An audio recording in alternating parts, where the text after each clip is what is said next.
보험지식저장소의 최민수입니다. 저는 최근에 영상 작업을 많이 못할 정도로 좀 많이 바빠졌습니다. 정말 감사하게도 제 유튜브 영상을 보시고 많은 도움이 됐다면서 개인적으로 문의를 주시는 분들도 굉장히 많이 늘어났어요. 정말 감사드리고, 무엇보다 제가 가장 보람을 느끼는 그런 댓글들은 어떤 내용이냐면, 보험회사와 피해자의 입장, 양쪽의 입장을 모두 잘 이해하게 됐다, 뭐 이런 댓글이 달릴 때 가장 보람을 느끼는 것 같아요. 그게 제가 추구하는 방향이거든요.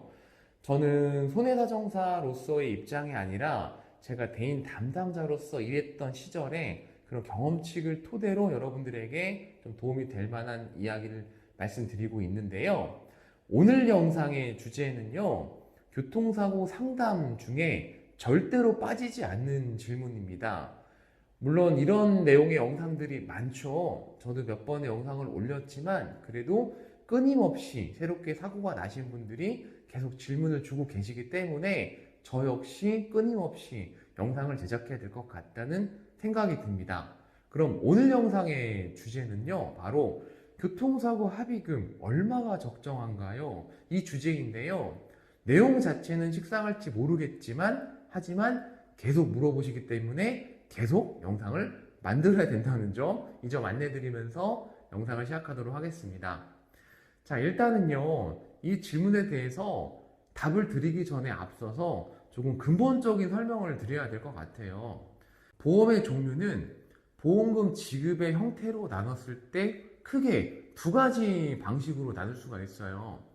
어떤 방식이냐면 정액으로 지급하는 형식과 실손보상 방식 두 가지가 있습니다. 그러면 정액보상 방식은 무엇이냐면, 여러분들이 보험계약을 하실 때 보험사고가 발생하면 받기로 약속한 금액인 거예요. 그러니까 예를 들어서 어떤 분이 암보험에 가입을 하셨어요. 이분이 4천만 원짜리 암보험에 가입을 했습니다. 그러면 실제 이분이 암에 걸리면 어떻게 되나요? 4천만 원의 보험금을 받을 수가 있습니다. 그분이 직업이 어떻든 소득관계가 어떻게 되든 치료기간이 어떻게 되든 최대 보험금은 4천만 원 정해져 있습니다. 이게 정액보험 방식이고요. 실손보상 방식은 좀 다릅니다. 실제 손해액을 보상을 하는 거예요. 대표적으로 화재보험 같은 것들이 있습니다. 그리고 자동차보험, 각종 배상책임 보험들이 이러한 형식들을 취하고 있어요. 그럼 제가 이렇게 말씀을 드리면, 실제 손해액을 보상한다고 하니까 피해자의 모든 손해를 보상하는 거 아니냐, 또 이렇게 물어보시는 분들이 계실 텐데, 그게 아니라 일정한 항목은 정해져 있어요. 위자료, 휴업손해, 상실수익액, 기타 손해배상금처럼 자동차 보험을 예로 들자면 이렇게 일정한 항목은 정해져 있지만, 이 정해진 항목에서 금액까지 정해진 것은 아니고 변동은 가능하다, 이렇게 해석을 하셔야 되세요. 그러면 어떻게 변동을 시킬 수가 있느냐? 피해자분이 자신의 피해 사실이 증명되는 만큼, 그리고 보험회사에 그것을 얼마만큼 인정시킬 수가 있느냐에 따라서 금액 변동은 가능하다는 거예요. 자, 대표적으로 휴업손해 어떻습니까? 휴업손해도 여러분들이 실제로 손해본 부분을 보상을 해야 되겠죠. 근데 증명이 안 되면 어때요? 예를 들어 어떤 분이 정말로 개인 과외를 하세요. 한 달에 그래서 500만 원, 1000만 원 이렇게 법니다. 그런데 이분이 세금 신고 서류를 보니까 불사 그렇게 안 돼 있어요. 그러면 실제로 본인이 벌은 소득에 대해서 입증이 안 되다 보니까 결국은 자기 소득을 다 인정을 못 받겠죠. 교통사고 상담하시는 분들이 어떤 분은 이 질문을 그냥 맨 앞에 물어보세요. 제가 교통사고가 났는데요, 저는 얼마 받으면 되나요? 이렇게 물어보시는 분도 계시고, 상담의 끝에서 마지막에 상담이 끝나갈 때쯤에 그러면 저는 얼마 받아야 적정한가요? 이렇게 물어보시는데요. 단언컨대 이 질문에 대해서 한마디로 답변을 드릴 수가 없어요. 교통사고 이주진단이 났을 때 정액보상 방식처럼 네, 이주진단은 50만 원입니다. 이렇게 정해져 있다. 아니면 3주 진단이다. 네, 3주 진단의 경우는 100만 원입니다. 이렇게 정액의 형식으로 취해져 있다면 사실상 물어볼 것도 없고 다툴 것도 없겠죠. 그러나 실손보상 방식이기 때문에 변동이 좀 많다. 그래서 심도 있는 대화가 필요하다. 그 그리고 저는 개인적으로 가장 중요한 거는 보험회사의 재정 능력도 중요하지만 피해자의 성향이 가장 중요하다고 생각해요. 이게 무슨 말이냐면 제가 담당자 시절에 이런 일이 있었습니다. 어떤 분이 사고를 당하셨는데 사고 내용은 후미추돌이었어요. 근데 안타깝게도 이 가해 차량이 그대로 사망을 하셨어요. 차를 박으면서. 이제 악셀을 밟은 상태에서 사망을 하시는 바람에 추돌을 하고도 차가 멈추지 않았던 거예요. 그러니까 피해 차량은 필사적으로 브레이크를 밟았고 가해자는 악셀을 밟은 그대로 엄청난 굉음 소리와 함께 이 피해 차량이 몇십 미터 밀려갔습니다. 저도 영상을 보고 깜짝 놀랐어요.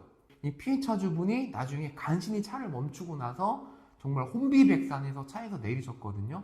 이 차는 폐차가 됐어요. 피해 차는. 출고한 지 2달도 안 된 차였습니다. 근데 문제는 이 피해자분이 거의 다치지 않았다는 거예요. 진단이 2주밖에 안 나왔는데 통원치료만 받으셨고요.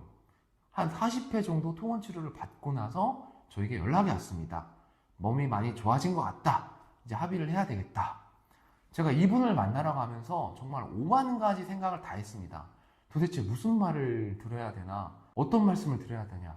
사고는 어마어마하게 크게 났지만 이분이 받은 피해는 통원치료 40일밖에 없단 말입니다. 제가 무슨 말을 할 수 있을까요? 찾아가서 그냥 있는 그대로 솔직하게 말씀드렸어요. 제가 드릴 수 있는 합의금이 이거밖에 안 되니까 부디 분노하거나 노여하지 마시고 저는 회사원으로서 제 입장을 말씀드리는 것 뿐이다. 이게 옳다는 것은 아니다. 설명을 열심히 드렸어요. 근데 이분이 그냥 이렇게 말씀하시는 거예요. 예, 그럼 그렇게 하십시오. 저 그날 사무실에 돌아가서 엄청나게 칭찬받았습니다. 그러니까 결국은 피해자의 성향이 마지막 합의서에 사인을 할 때 굉장히 중요하다는 겁니다. 물론 이렇게 말씀드리면 보험회사에 그럼 제가 엄청나게 화를 내고 끝까지 진상 부리면 합의금이 좀 올라가나요? 또 이런 생각하는 분들도 계실 텐데요.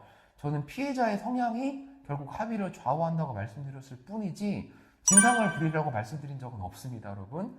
여러분들이 피해 사실이 입각해서 얼마든지 본인의 권리를 주장을 하시되 결국 합의는 자기만족이다. 전 이 말씀을 드리고 싶어요. 자, 그리고 마지막으로 저에게 상담을 신청하시는 분들 중에 좀 굉장히 좀 쭈뼛거리는 분들도 계세요. 정말 별거 아닌 사고인데 이런 거 물어봐도 되느냐? 정말 상담만 받고 아무것도 안 들어도 되느냐? 뭐 이런 식으로 말씀하시는 분들도 계시는데 제가 24시간 실시간으로 답변을 드릴 수는 없지만 개인적으로 문의를 주시면 늦더라도 답장을 드리고 있으니 너무 부담 갖지 마시고 편안하게 질문 남겨주시면 되겠습니다. 자, 그럼 오늘 영상의 주제는 여기까지입니다. 다음번에는 조금 더 유익하고 좋은 영상으로 찾아뵙도록 하겠습니다. 시청해주셔서 대단히 감사합니다.